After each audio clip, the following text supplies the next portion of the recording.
Miriam. No, muy bueno, porque Ya. digo, voy a tener que presentar los compañeros. Ya. Ok, le doy a grabar. Hola, buenos días. ¿Se puede escuchar? Sí, empezamos. Tu cámara está activa. ¿Se tiene que ver el rostro? Claro, tiene que ver.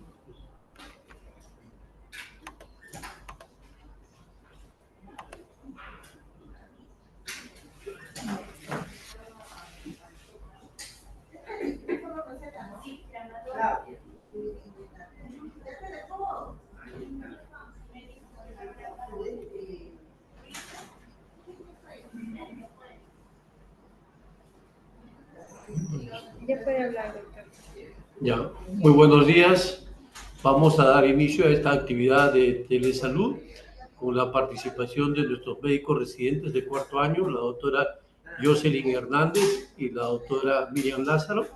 Ellas han escogido un tema bastante interesante y está orientado a poder darles algunas pautas a nuestros pacientes que están en tratamiento oncológico y que padecen algún malestar o un síntoma que origine que ellos necesiten atención médica. Entonces la pregunta es, ¿debo o no debo ir a la emergencia? Entonces las doctoras han preparado una presentación de tal manera de que van a dar algunos consejos para los pacientes para que puedan asistir a la emergencia en caso sea necesario. Dejo con ustedes a la doctora Hernández y la doctora Lázaro. Gracias, doctor.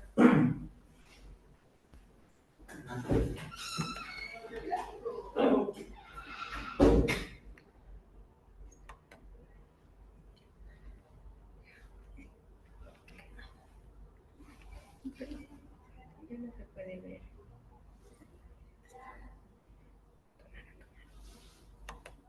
Ok, ¿se puede ver la pantalla? Buenas tardes, ¿se puede ver la pantalla, por favor? Sí. Ya. Buenas tardes, como agenda de esta charla, vamos a tocar temas como náuseas y vómitos, neutropenia febril, diarrea, mucositis, insuficiencia respiratoria y compresión medular. Entonces, las náuseas y los vómitos, ¿qué es las náuseas? Las náuseas son la sensación subjetiva de que el paciente o la persona tiene ganas de vomitar, y esta a menudo se puede acompañar de malestar estomacal, mareos o falta de apetito. También el vómito es la expulsión forzada ya del contenido estomacal por la boca. En cuanto a lo que es las náuseas y los vómitos... Dice que no cambia la pantalla. A ver, un momento, por favor. Ya ver. Se puede ver la diapositiva de los criterios terminológicos para eventos adversos.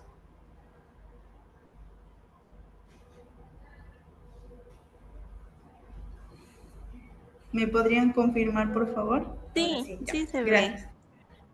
Ok, ya, entonces en cuanto a lo que es los eventos adversos como las náuseas y los vómitos van a dividirse por grados. Entonces el grado 1 en realidad es, en cuanto a lo que son las náuseas, es una pérdida de apetito, sin embargo esta no va a alterar los hábitos alimentarios. En cuanto a lo que son los vómitos, solamente van a ser 1 a 2 episodios en 24 horas, el paciente va a poder tolerar su alimentación, va a poder tomar agua. En cuanto a lo que es el grado 2, va a disminuir ya esta ingesta oral. Sin embargo, no va a haber una pérdida significativa de peso, tampoco se va a asociar a deshidratación ni tampoco a desnutrición. En cuanto a los vómitos, ya vamos a ver que va a haber un aumento de 3 a 5 episodios en 24 horas. Y a partir de esta es donde ya tenemos que pensar ir ya a intervención médica debido a si es que el paciente ya no está tolerando la alimentación, si toma agua y ya no tolera, ya tiene que pensar en venir a emergencia. En cuanto a lo que es las náuseas, es ya a partir del grado 3, ya la ingesta va a disminuir, podría afectar ya en lo que es la pérdida de peso significativa, entonces es necesario que ya venga también por emergencia. ¿Ya? ¿Por qué? porque si nosotros subimos un poco más el grado, vemos que ya van a empezar, uno de los episodios van a continuar aumentando, van a ser más de 6 episodios en el grado 3, y en caso de nosotros no ser intervenidos en el momento, podrían tener consecuencias mayores, ¿no? Como deshidratación, incluso llegar a necesitar hospitalización. Entonces es importante acudir en el momento indicado. Ahora, ¿qué pacientes son los que deberían tener mucha más mucha más énfasis en los medicamentos que están recibiendo? Son aquellos, por ejemplo, las pacientes que tienen cáncer de mama y están recibiendo AC, que es las antraciclinas con la ciclofosfamida. Entonces, esta combinación es altamente metogénica. O sea, muchas de las pacientes que han recibido ese tratamiento van a tener el 90% van a tener vómitos. Entonces, en este caso también vemos otros que son el carboplatino, aquellas pacientes con cáncer de cervix, con cáncer de ovario que reciben carboplatino, con cáncer de pulmón que reciben carboplatino más de 4-AUC, los pacientes con cisplatino, aquellos pacientes con cáncer de cabeza y cuello que están con la dosis de cisplatino a más de 100 miligramos por metro cuadrado, los que reciben cisplatino combinado con radioterapia, los ciclofosfamida mayor a 1500, la carbazina, doxorubicina mayor o igual a 60 miligramos metro cuadrado por dosis, aquellos pacientes que están recibiendo en cuanto a lo que es tratamiento adriamicina con ifosfamida. Luego también en cuanto a otros medicamentos, que es el trastuzumab deruxtecan y el Melphalan sin mayor a 140 miligramos por metro cuadrado. En el riesgo moderado son aquellos que van a poder tener un grado de emesis en un porcentaje de 30 al 90% de frecuencia. En este grado van a ser de 3 a 9 pacientes, de cada 10 pacientes van a presentar náuseas y vómitos. Entonces, ¿qué medicamentos son? Es igual el carboplatino, que sea menor de 4-AUC, también la citarabina mayor a 200 miligramos, la ciclofosfamida menor a 1500, la daunorubicina, la doxorubicina, ya el ifosfamida, que van a ser medicamentos que van a producir náuseas y vómitos.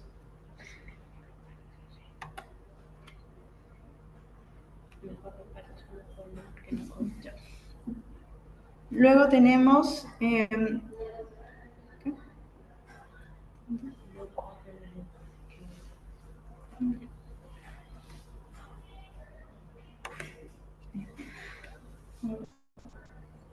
luego vemos a los fármacos que tienen menor riesgo de emesis, que son, entre ellos están la acitidina, cabazitaxel, el latopócido, el 5-fluoruracilo, la gemcitabina, ya que son medicamentos también, pero que pueden producir algún tipo de porcentaje de emesis, que es hasta el 30%, sin embargo, es bajo.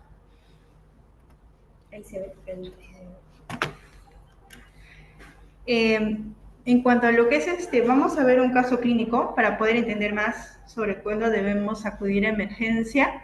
Es un paciente varón de 58 años con diagnóstico de cáncer de pulmón de células no pequeñas, estadio clínico 4. El paciente ha recibido carboplatino con paclitaxel hace 4 días. Sin embargo, él refiere que hace 2 días ha presentado náuseas que han sido progresivas, que han ido aumentando con los días en frecuencia, seguidas de episodios de vómitos. Inicialmente, los vómitos eran de 2 a 3 veces al día y se controlaban con los medicamentos que se le había indicado acá en la institución, que eran de el ondansetron 8 miligramos cada 12 horas. Sin embargo, en las últimas 24 horas, esta frecuencia ha aumentado en 6 a 8 veces. O sea que ya el primer tratamiento en vía oral no ha funcionado. Y también tiene dificultad para tolerar alimentos líquidos y también alimentos sólidos. También refiere una sensación constante de malestar general, debilidad y mareos. Al examen físico, el paciente luce pálido, decaído, tiene las mucosas secas, También la piel se encuentra un poco más disminución de la tensión de lo que es la piel. En las funciones vitales no ha habido alteraciones. Se le evalúa al paciente y se le indica manejo por vía endovenosa. Se le administran líquidos endovenosos para poder hidratar al paciente y corregir los electrolitos que ha perdido a causa de los vómitos.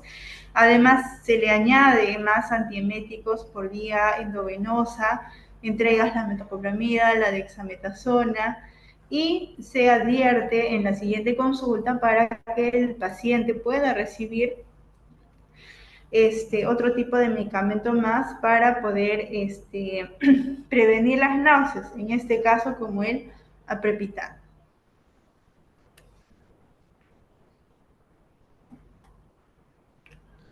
Entonces, ¿hay alguna duda en cuanto a lo que es las náuseas y vómitos para poder acudir a emergencia?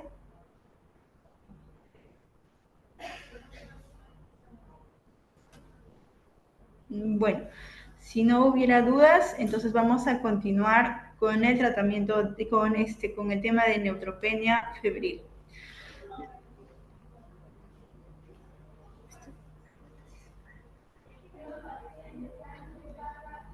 ¿Sí se pueden ver la diapositiva? Por favor, me confirma. Sí. Ya, entonces, neutropenia febril. La quimioterapia es un tratamiento, en realidad es un tratamiento que puede afectar tanto células malas como a células buenas. Dentro de estas células buenas que puede afectar la quimioterapia son las células de las defensas inmunológicas, especialmente los glóbulos blancos. Entonces, cuando nuestros glóbulos blancos disminuyen, nuestro cuerpo queda expuesto a infecciones. Entonces, ¿cuándo vamos a saber si es que tenemos alguna sospecha o si es que podrías no sospechar o tener el riesgo de tener neutropenia febril?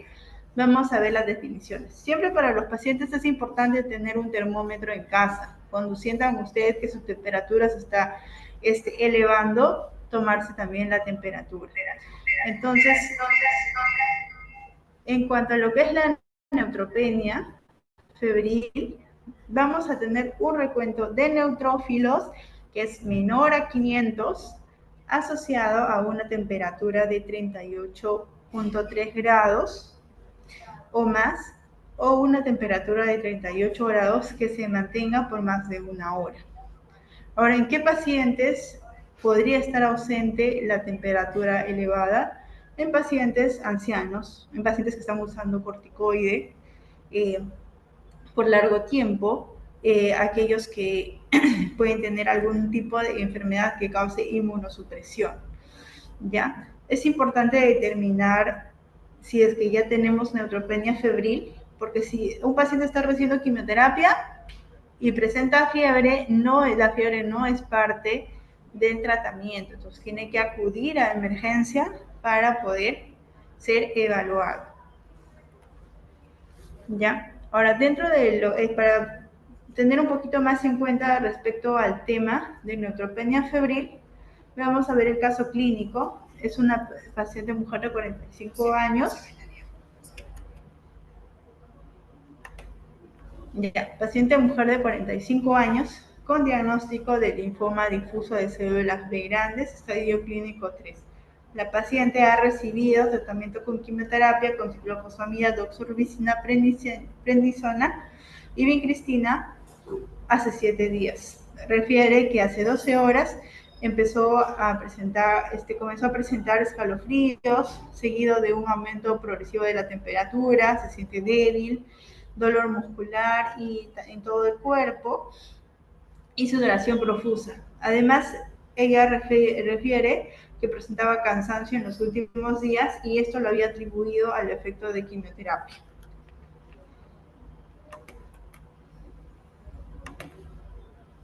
En el examen físico la paciente lucía pálida, decaída, se le toma justo la temperatura y sale que tiene 39.2 grados y la frecuencia respiratoria que había incrementado, además de la frecuencia cardíaca. Se le hacen los análisis y evidenciamos que en los neutrófilos estaba en 250 milímetros por milímetro cúbico. Entonces, en este caso tenemos un diagnóstico de neutropenia febril. Entonces, ¿qué se hace en este caso? Ya nosotros evaluamos al paciente una vez que llega a emergencia, y en este caso lo que hicieron los médicos fue iniciar un tratamiento antibiótico. Indicaron también factor de crecimiento de colonias de granulocitos, el más conocido como el filgastrin. Ya se le hizo monitoreo cada 4 a 6 horas y posteriormente se le tomaron también exámenes de sangre para ver los cultivos. Ya, ahora la paciente tuvo disminución gradual de fiebre durante las 48 horas, se le tomaron los cultivos que habían salido negativos, se le mantuvo hidratada al paciente y continuó con el tratamiento de filgastrin, y al cabo de 5 días de tratamiento antibiótico ya los neutrófilos comenzaron a subir. La paciente posteriormente culminó tratamiento antibiótico, tuvo recuperación de los neutrófilos y fue dada de alta.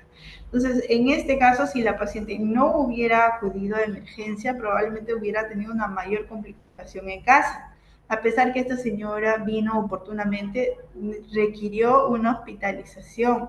Sin embargo, la hospitalización no tuvo mucha repercusión debido a que acudió en el momento preciso de la fiebre.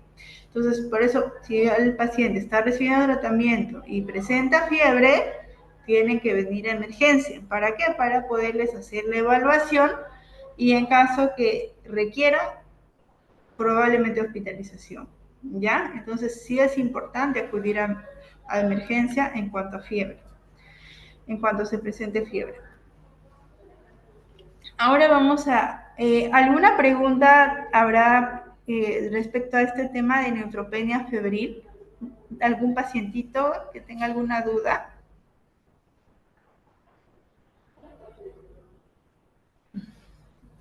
Bueno, si no hubieran preguntas, entonces vamos a continuar con el tema de diarrea. Ya, sí, también la diarrea es producida por quimioterapia. Hay una de las causas por la cual se produce la diarrea es por quimioterapia. ¿Ya? Creo que tienes una pregunta.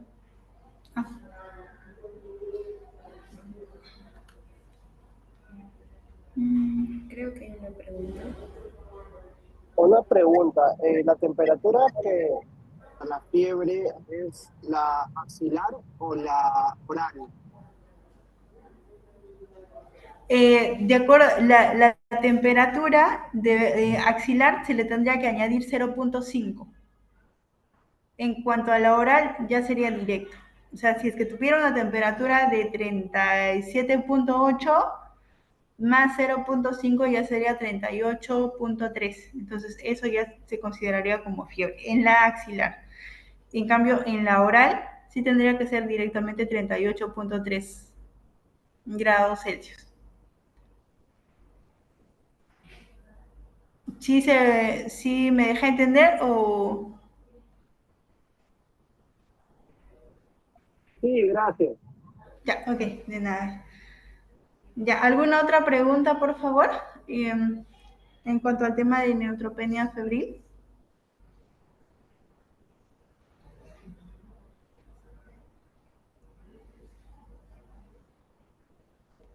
Ya. Si no hubiera más preguntas, entonces continuamos con el tema de diarrea. Ya. Entonces, la quimioterapia también es una causa de diarrea, ¿ya? O sea, sí podría producir. Entonces, ¿de qué manera produce? Altera la división de las células en el intestino, y esto hace que aumente la producción de algunas proteínas en el intestino, ya que hace que se rompa esta capacidad de las células de absorber líquido o dejar líquido en el intestino.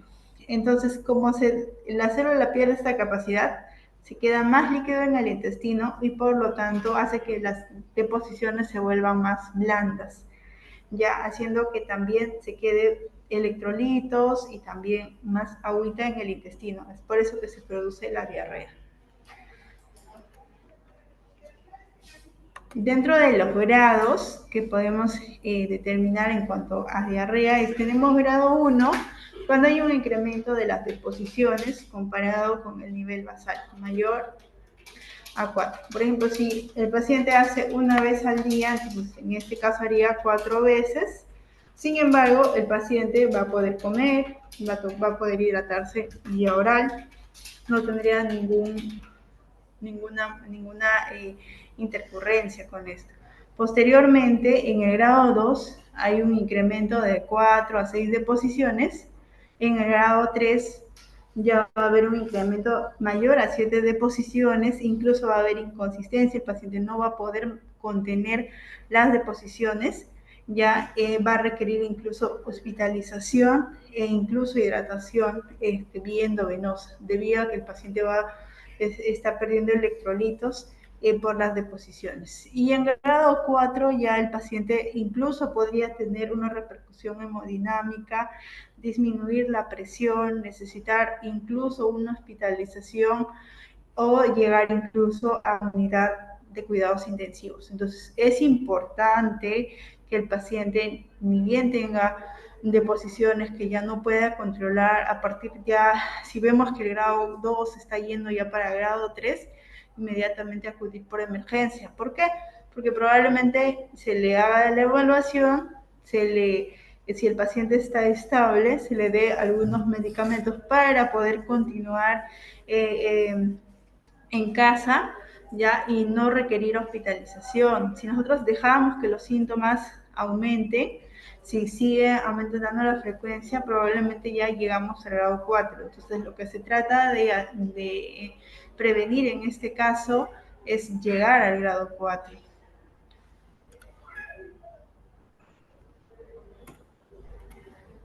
Bueno, en cuanto a lo que es lo que son los quimioterápicos que pueden producir con más frecuencia deposiciones líquidas o diarrea. Entre las más frecuentes tenemos el irinotecan, del cual el 80 al 90% van a producir algún grado de diarrea. Puede ser desde grado 1 hasta grado 2, 3 y 4. ¿Ya? Y si se asocia a esquema a fluoruracilo, a oxaliplatino, incluso podría aumentar esta frecuencia en cuanto a lo que es el grado 3, o sea, un 14% podría llegar a ser diarreas grado 3, entonces hay que tener en cuenta, si ya empezamos a aumentar la frecuencia, acudir a emergencia, sobre todo aquellos pacientes que tengan, por ejemplo, cáncer de colon o cáncer de recto que estén recibiendo FOLFIRI, ¿ya? Aquellos pacientes también que reciban 5-fluoruracilo, por ejemplo en FOLFOX, que en FLOT, también en el esquema de FLOT, que también esto se puede asociar en un 50% a diarreas. Ya, ahora la capecitabina, que también se puede asociar a diarreas cuando se mezcla con el docetaxel, ¿no? En el esquema de capecitabina con docetaxel, hasta un 14% podrían llegar a hacer diarrea grado 3 y grado 4 incluso, así como el cabazitaxel. Y otros que tenemos fármacos que también pueden producir algún grado de diarrea, es cisplatino, el oxaliplatino, la ciclofosfamida, la daunorubicina, la leucovorina, el metotrexate, el paclitaxel, el docetaxel, que son taxanos que también se van a usar en cáncer de mama, en cáncer de pulmón, en cáncer de ovario, de cervix. Entonces es importante tener en cuenta que podríamos tener ese tipo de eventos adversos. Bueno, yo soy la doctora Miriam Lázaro Tacucci. Hasta aquí es la explicación de mi ponencia. Ahora vamos a continuar con la doctora Jocelyn Hernández.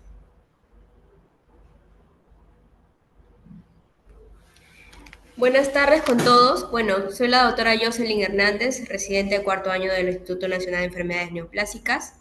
Vamos a continuar la exposición. Como bien mencionó la doctora Lázaro, estamos tocando temas en los cuales el paciente tiene que identificar estos síntomas de riesgo para poder saber cuándo acudir a la emergencia. Entonces, este tipo de síntomas como la diarrea es bastante frecuente después de haber recibido la quimioterapia, ¿no?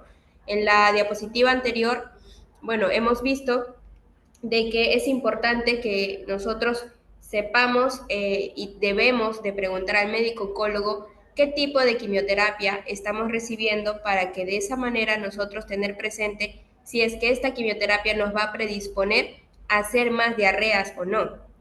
Entonces, si presentáramos este síntoma que es la diarrea después de la quimioterapia, entonces lo primero que tenemos que hacer en casa es tratar de modificar la dieta, porque si bien es cierto, la diarrea puede ser causada por una infección, es cierto, pero en este caso, si aparece posterior al día o a los 2 días de la quimioterapia, esta diarrea va a ser muy atribuida a la quimioterapia que hemos recibido. Y hay diferentes causas de las diarreas, como por ejemplo intolerancias a las lactosas, el consumo elevado en grasas, en embutidos, o alimentos que están en fritos, en mucho aceite, muchas especias. Esto va a hacer que genere al paciente mayor cantidad de diarrea. Entonces, lo primero que tenemos que hacer es cambiar nuestra alimentación, suprimir los alimentos con lactosa, fibras vegetales, embutidos, etcétera, y también poder atribuir a nuestra alimentación en escasas cantidades, como por ejemplo arroz, ¿no? Arroz o zanahorias, o la sopa de sémola, que también en casa hacemos las famosas panetelas, ya que estos alimentos son blandos, estos alimentos son bajos en grasa y pueden ayudarnos a suplantar muchas veces los electrolitos que estamos perdiendo, ya que, a ver, en una diarrea, ¿qué es lo que más se pierde? Lo que más pierde el paciente va a ser agua y electrolitos. Entonces, lo primordial que también tenemos que hacer en casa es básicamente la hidratación, ¿no? Ya que la hidratación en este caso es lo más importante. Se recomienda, ¿no?, una ingesta de 2 a 3 litros de líquido y también líquidos que puedan contener electrolitos como bebidas deportivas, pero sobre todo, ¿qué pasa si es que la paciente no tiene a la mano una bebida, ¿no?, por ejemplo, deportiva que contenga electrolitos? Lo que se recomienda es que al menos tome una taza de agua cada vez que tenga una deposición suelta. De esa manera nos vamos a asegurar que la paciente que esté por lo menos hidratada, ¿no? Ya que si no tiene al alcance estas bebidas, entonces una taza por cada deposición líquida que pueda presentar. Y poco a poco ya ir introduciendo progresivamente la dieta como el pollo o el pescado hervido. Claro está que se recomienda que la alimentación después de la quimioterapia sea alimentos servidos, hecho en casa, para poder asegurarnos que estos alimentos no estén infectados y que estos alimentos tengan un grado de cocción adecuado, ¿no? Puede ser un pescado hervido, un pescado al vapor, ¿no?, un pescado sancochado. Eso podríamos nosotros consumirlo, ¿no? Ahora, el tratamiento médico, si estas diarreitas persisten, pero ojo, si es un grado 1, grado 2, es decir, solo 3 o 4 deposiciones máximo al día, se va a dar con la loperamida. ¿Qué es la loperamida? Es una pastilla, es un agente antidiarreico que se indica, es una tableta de 2 miligramos y eso lo puede tomar. Como bien indica acá, la dosis inicial es 4 miligramos, es decir, 2 tabletas juntas y luego una tableta cada 4 horas o condicional cada vez que haya la deposición. Pero no debe exceder 8 tabletas al día, ¿no? Eso no puede tomar más de 8 tabletas al día, máximo es 16 miligramos, ¿no? Entonces, vamos a ver este caso clínico. A ver, en este caso clínico, para poder identificar cuáles los signos de riesgo. Vemos que es una paciente, mujer adulta mayor, 62 años, que tiene un cáncer de colon avanzado y ella ha preguntado al médico oncólogo, ¿no?, qué quimioterapia es la que está recibiendo. Se llama Folfox y trae estas drogas, ¿no?, la leucovorina, el fluoracilo, oxaliplatino. Entonces, identificamos que estas drogas son bastante riesgosas, ¿no?, de poder desarrollar diarreas en casa. Efectivamente, después de los 2 días de haber recibido la quimioterapia, mire cómo empieza, ¿no? Las deposiciones solamente eran de 4 a 5, ¿no?, veces al día, es decir, un grado 2, pero que se han ido intensificando y esta vez ya de un grado 2 pasó a un grado 3, 8 a 10 veces al día, ya incluso durante la noche, que viene a interrumpir su sueño y se va a acompañar de un dolor tipo cólico.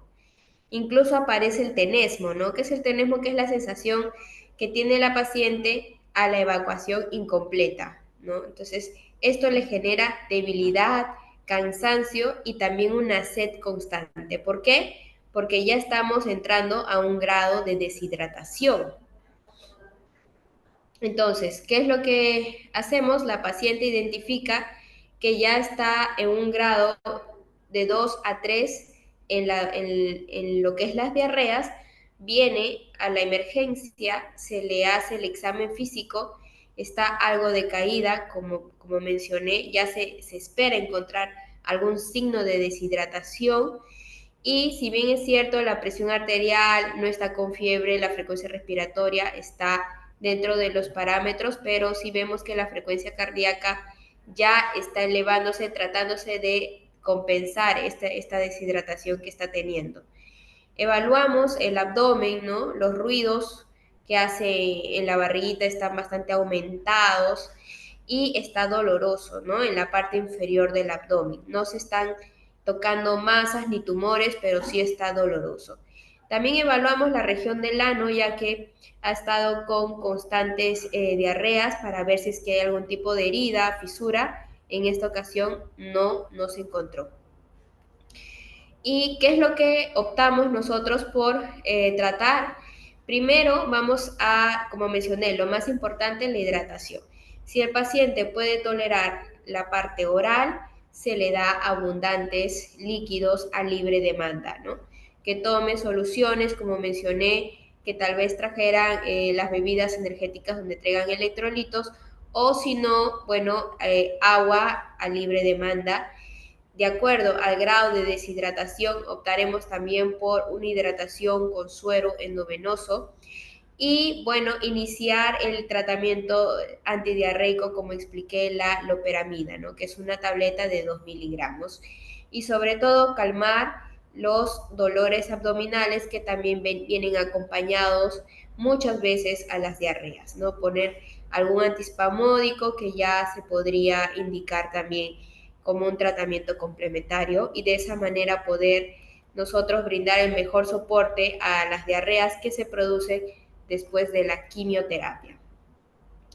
Ahora, para tocar otro síntoma que puede sentir la paciente después de la quimioterapia y que puede también llegar a un grado 4, es decir, hasta un grado de hospitalización, es la famosa mucositis. Bueno, la mucositis es una inflamación de la superficie de toda la mucosa, ¿no?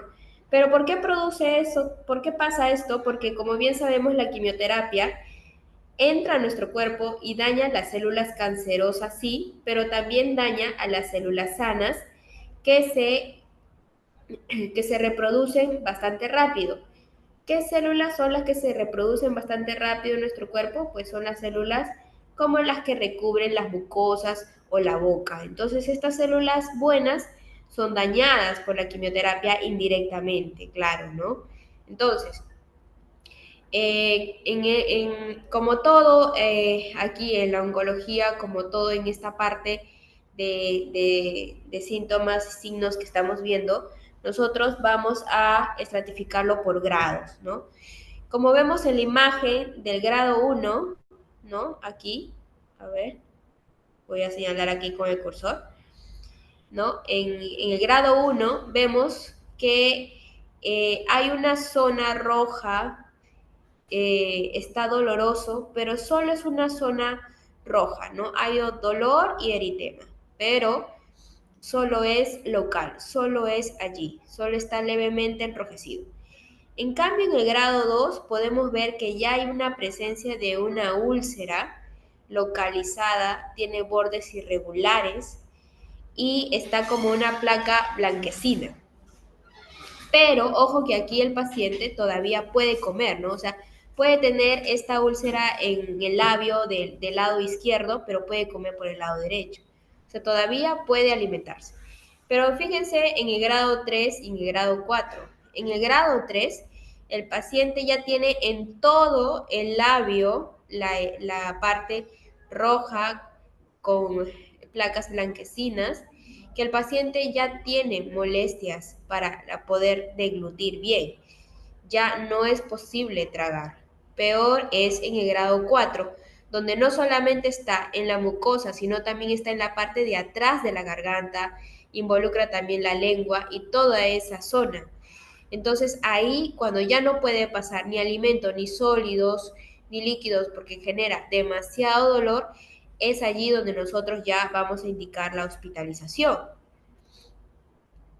Entonces, vemos acá un caso clínico de una paciente, un paciente que tiene un linfoma de Hodgkin y igualmente menciona al oncólogo cuál es el tratamiento que está recibiendo y está recibiendo un tratamiento con ABVD que tiene múltiples drogas, que todas ellas las recibe en días diferentes, por ende que está más propenso a desarrollar este tipo de llagas, ¿no?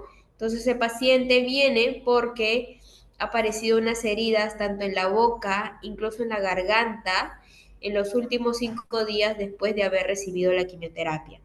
Tiene mucho dolor, ¿no? Para poder deglutir, para poder tragar, para poder dormir, para poder pasar la saliva. Entonces, al examen físico, como podemos ver, ahí claramente la región de la lengua está llena de llagas, de eritema, de úlceras blanquecinas, doloroso, que abarca toda la parte inferior de los labios y la orofaringe, ¿no? El paciente al momento no había hecho picos febriles, estaba hidratado, pero tenía mucha dificultad para poder alimentarse. Entonces, vamos a indicar, aquí está el manejo que se le dio. Como mencioné, en este tipo de tratamiento, lo que la piedra angular es aliviar los síntomas, hay que promover una buena cicatrización e incluso prevenir las infecciones, ¿no? ¿Cómo podemos aliviar los síntomas? Por ejemplo, está el manejo del dolor con anestésicos tópicos, con lidocaína, ¿no? Analgésicos también, alguna pastilla que pueda aún ingerir, ¿no?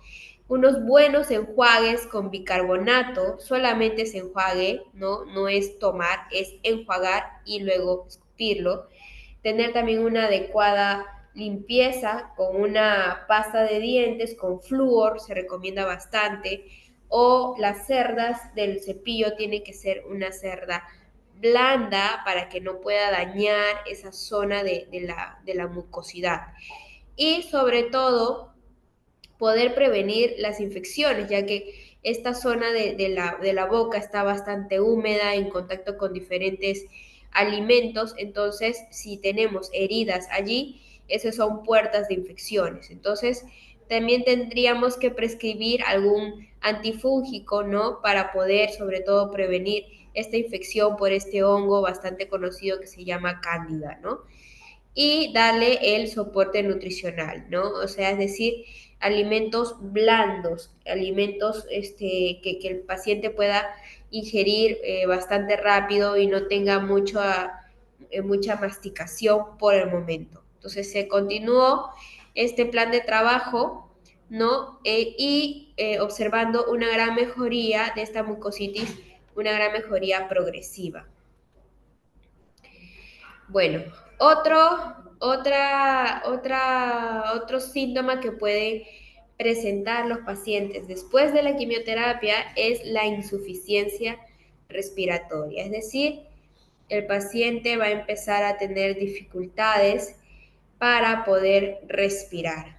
Ahora, como todo mencioné, estamos tratando después de la quimioterapia, porque la insuficiencia respiratoria, al igual que la diarrea u otros síntomas, pueden ser causados por infecciones, por ejemplo, neumonía, etcétera, sí. Pero cuando ocurre después de la quimioterapia, inmediatamente después de la quimioterapia, entonces esas causas ya no van a ser infecciosas, sino van a ser por la quimioterapia, siempre y cuando aparece después de haberla recibido, ¿no? Entonces, tenemos que estar bien enfocados, ya que el paciente puede tener esta falta de aire porque tiene alguna obstrucción de estas vías aéreas, ya que el tumor está localizado en esa área o tiene alguna invasión directa de alguna metástasis o, por ejemplo, la leucostasis, que son pacientes con leucemias mieloides que tienen muchos leucocitos en sangre. Estos leucocitos tienden a migrar al pulmón y ocasiona esta dificultad de poder respirar adecuadamente. Entonces pueden estar relacionados con propio del tumor. Pero cuando está relacionado con el tratamiento, como mencioné, se da 1 o 2 días después de la quimioterapia, ya que tienden a cursar bastante con dificultad respiratoria por acumulación de líquidos en el pulmón. Hacen líquidos o el pulmón se inflama y ocasiona una neumonitis después de los tratamientos que nosotros damos. Entonces, ¿qué es lo que qué es lo que vamos a poder identificar en casa? Bueno, una vez recibido la quimioterapia, al tener falta de aire, el cerebro se queda sin oxígeno.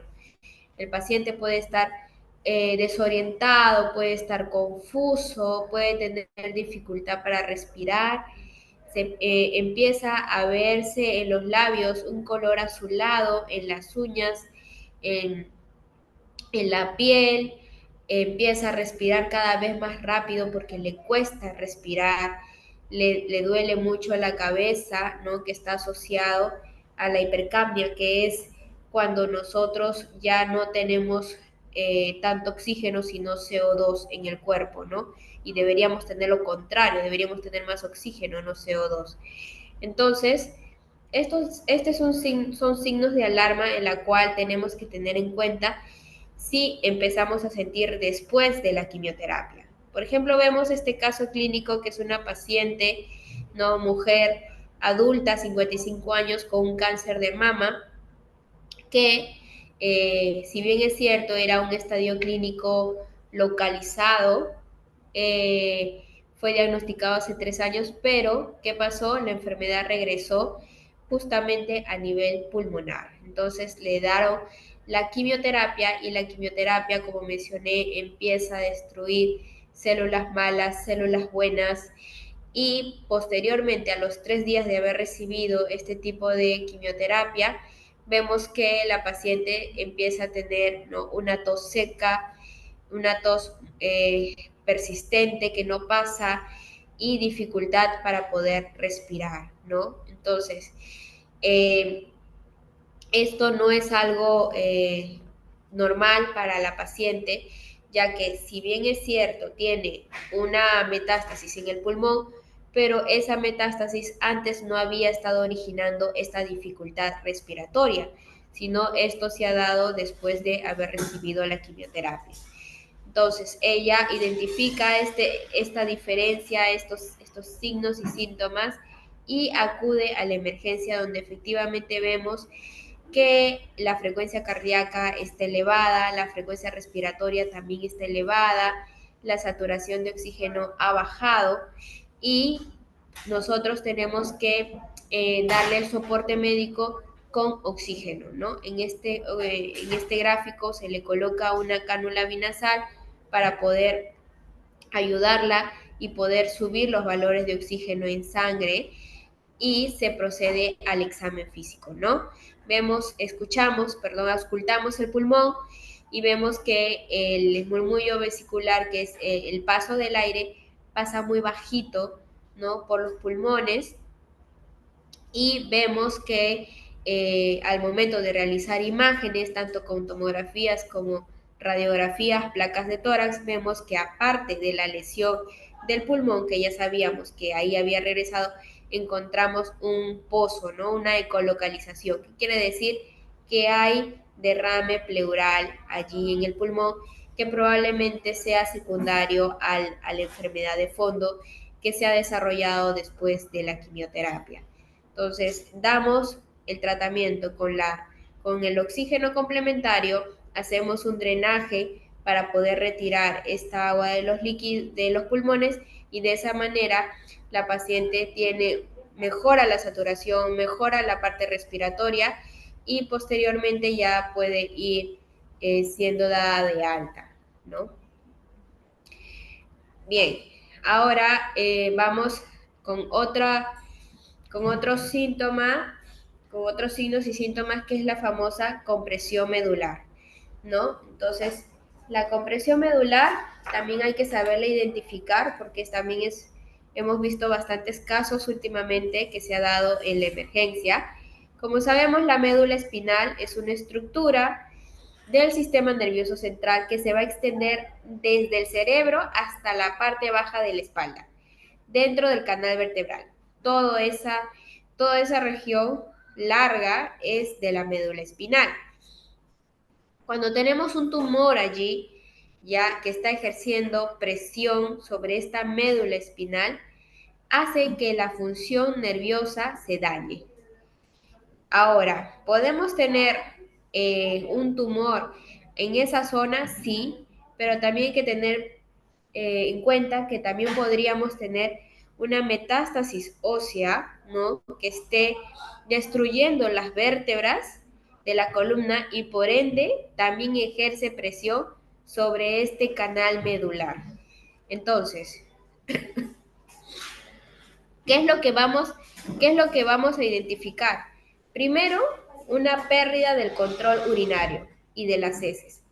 El paciente ya no va a poder controlar las vías urinarias, ¿no? Se va a hacer las deposiciones, ya va a tener pérdida de estos esfínteres, un dolor en la cabeza, en el cuello, en la espalda, sobre todo ahí vemos dónde se está cogiendo, ¿no?, en la parte de la espalda, ahí en la figura. Dificultad con el equilibrio, dificultad en la coordinación, debilidad, incapacidad para caminar, ¿no? De un momento a otro ya no puede pisar bien, ya no puede caminar bien, y el entumecimiento u hormigueos en las extremidades, ¿ya? Entonces, todos estos síntomas que el paciente puede sentir después de la quimioterapia son síntomas la cual obliga al paciente a acudir a la emergencia, ya que puede ser que el canal medular, que esta médula esté siendo dañada por los diferentes tipos de tumores, o por alguna metástasis ósea que esté haciendo opresión a ese nivel. Por ejemplo, vemos este caso clínico de esta mujer de 72 años con un cáncer de mama, ya que era un cáncer de mama avanzado, porque tenía compromiso en el pulmón y en el hueso. Ya estaba con una terapia hormonal, es decir, estaba con unas pastillas de mantenimiento, pero ella refiere que poco a poco empezó a doler la espalda. Ha empezado desde hace las últimas 3 semanas. Ella menciona que era un dolor que iba y venía, pero que en la última semana se había vuelto mucho más opresivo, más fuerte, que irradiaba toda la parte dorsal, ¿no? Y últimamente, en los últimos 2 días, ella ya siente una pesadez y debilidad en las piernas que ya no le permiten subir las escaleras ni le permiten la deambulación correcta, ¿no? Ella identifica esto y acude por la emergencia, se le hace el examen físico, vemos que ya en las extremidades, en las piernas, la fuerza, la sensibilidad está disminuido, y que perdón, y que a la evaluación vemos en unas regiones de la parte de la región dorsal que se llama dermatoma, también está disminuido, ¿no? Estos son signos que el oncólogo, que los médicos debemos de poder examinarlo correctamente. Y cuando hacemos también hincapié en la pregunta sobre si maneja o no los esfínteres, bueno, al momento los esfínteres estaban conservados, ¿no? ¿Por qué? Porque ella había identificado que este es un signo de alarma y no esperó a que tuviera pérdida de los esfínteres, sino acudió inmediatamente a la emergencia.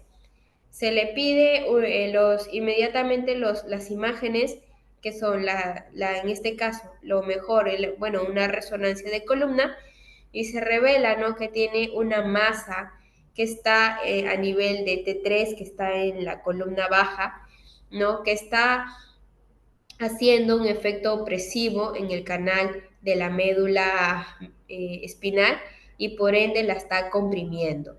Entonces, ¿qué tenemos que hacer?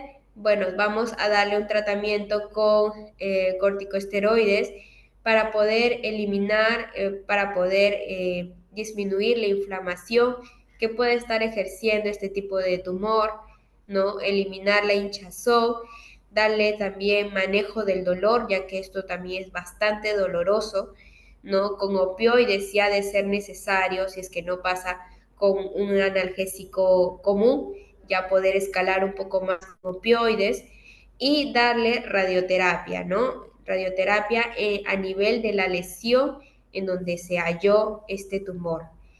Y de esa manera poder aliviar la compresión medular y por ende poder recuperar la deambulación,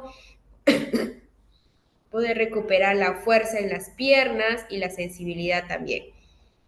Los ciclos de radioterapia indicados para este síndrome de compresión medular son pocos, ¿no? Son pocos, son 5 a 10 sesiones, en la cual va a ayudar bastante a la estabilización del dolor y a mejorar sobre todo la fuerza muscular para que ella pueda recuperar la fuerza, puede recuperar la deambulación, los esfínteres, etcétera, ¿no? Entonces, eso es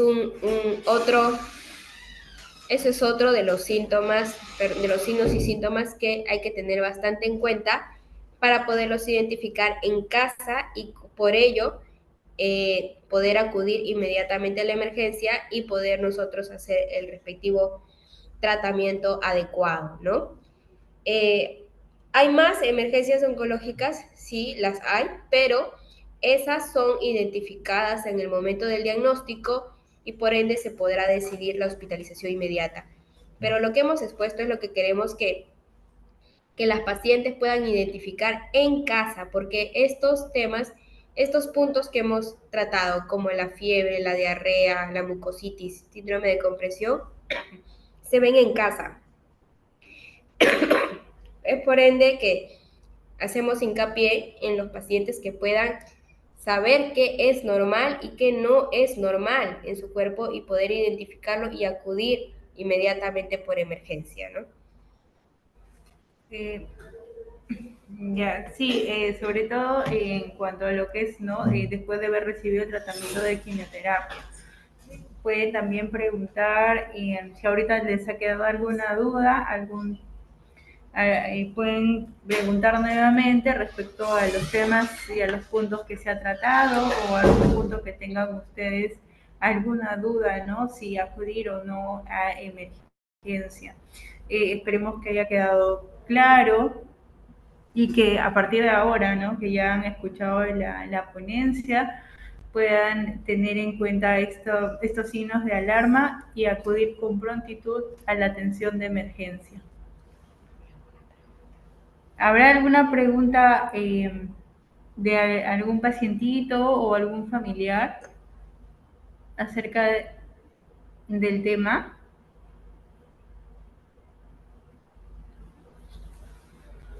Sí, doctor, había preguntado si a mi paciente, si está con diarreas, es bueno darle panetela. Me escuché. Perdón, ¿podrías repetir la pregunta? Si mi paciente está con diarrea, ¿sería bueno darle panetela o solamente suero?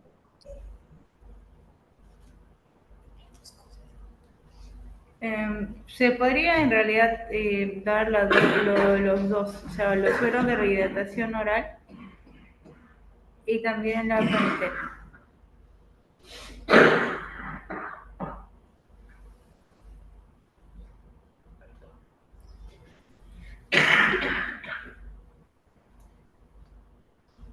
Pero igual, o sea, siempre si en caso del paciente tiene algunas complicaciones, algunos eventos adversos que no está tolerando en casa, sí sería bueno acudir a emergencia. Gracias. Ok, genial. ¿Alguna otra pregunta?